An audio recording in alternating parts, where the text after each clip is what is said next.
Officer at Smith State Prison has been fired and is now under investigation for the sexual assault of an inmate recently.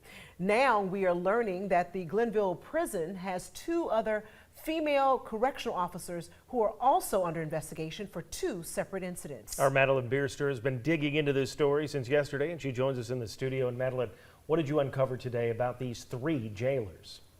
Hi, Sean. I've confirmed that not just the woman we discovered yesterday was arrested and is now under investigation, but also 2 other women also under investigation, and all 3 no longer work at Smith State Prison.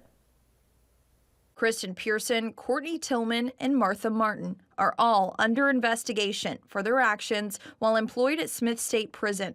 Kristen Pearson was arrested at the end of March. She was charged with sexual assault by a corrections employee in violation of oath by a public officer. The very next day, she was fired. An investigation began after that. She bonded out 2 days after her arrest. The Georgia Department of Corrections confirms Pearson worked as a corrections officer for 2.5 years at Smith State Prison, and now she waits until her charges move through the court system.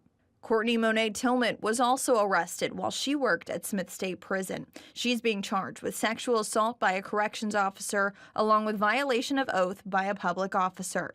Law enforcement believes she was intimate with an inmate in May of 2023, then lied about it. She was fired on November 10th and was arrested 5 days later. She had worked for Smith State Prison for 2 years and 8 months. The investigation began after that and is still ongoing. Tillman has previous experience as a corrections officer. She's worked at 3 different corrections facilities within Georgia. She's resigned from 2 of them.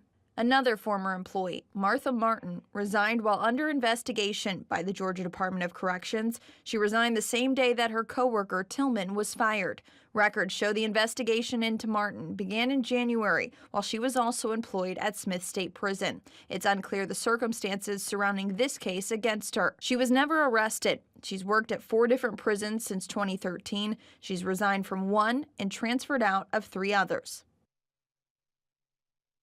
Smith State Prison is a facility just for male offenders. I have reached out to Martin and have not yet heard back. Tillman's phone number was not in working order. Reporting live in studio, Madeline Bierster, WTOC News.